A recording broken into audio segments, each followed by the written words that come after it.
she was horrified to discover the streets were filled with expressionless zombie-like people. Even the police, who normally kept the peace, were helping those monsters, rounding up uninfected survivors on a massive scale. To stay alive, she had no choice but to disguise herself as one of the infected, searching for her son with a completely blank expression. Following the message her son had sent, Laura finally found her son, who had been hidden away. But by then the entire city had already fallen. The moment she came downstairs, she was horrified to find her infected ex-husband was waiting for her downstairs. Looking at that familiar face, Laura was reminded of the nightmare from the day before. After learning that the virus had broken out, she had rushed into her ex-husband's house in a panic. She couldn't find her son. Instead, her ex-husband cornered her inside the room. Looking at his emotionless face, she finally realized that he had also been infected. No!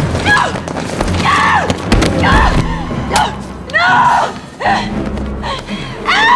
No!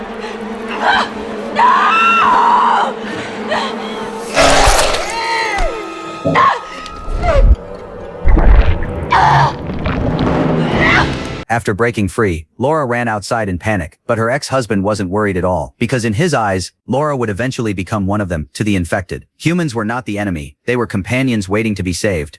Laura barely escaped and was on the verge of breaking down. Not only had she failed to find her son, she had also been infected herself. Just as she was drowning in despair, her phone suddenly received a message. It turned out her son had not been infected. Her ex-husband had sent him to his grandmother's house. Laura was overwhelmed with relief after hearing the news. It felt as though she had found hope again. By keeping up her disguise, Laura quickly made it to her boyfriend's research lab. By then her boyfriend had finally uncovered the virus's secret. Every infected person would have their consciousness assimilated, except for those who had previously suffered from ADM, and Laura's son was the only immune person. As long as they could obtain his blood sample, there would be a chance to develop a cure. But by then the entire city had been locked down. The two of them quickly found a police car. Disguising themselves as hunters of the infected, they headed toward her son's location. But it didn't last long. They were quickly spotted by the infected. Left with no choice, her boyfriend dropped Laura off in an alley. He drew the pursuers away by himself. Heartbroken, Laura forced herself to stay calm as she headed for the subway, because fear was the easiest emotion for the infected to detect. But she was soon stopped by an infected person. I need to see your ID, man.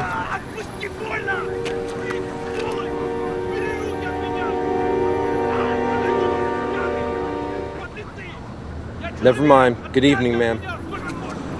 Laura's flawless performance successfully fooled the infected. She boarded the subway and continued toward her son's location. Looking at the train packed with infected people, Laura didn't dare reveal the slightest emotion. At the connection between train cars, the infected were forcibly vaccinating the survivors, and that vaccine was actually the deadly virus. Laura could barely protect herself and didn't dare interfere. She quietly slipped into the restroom to hide, but soon under the virus's influence, Laura began to feel overwhelmingly drowsy.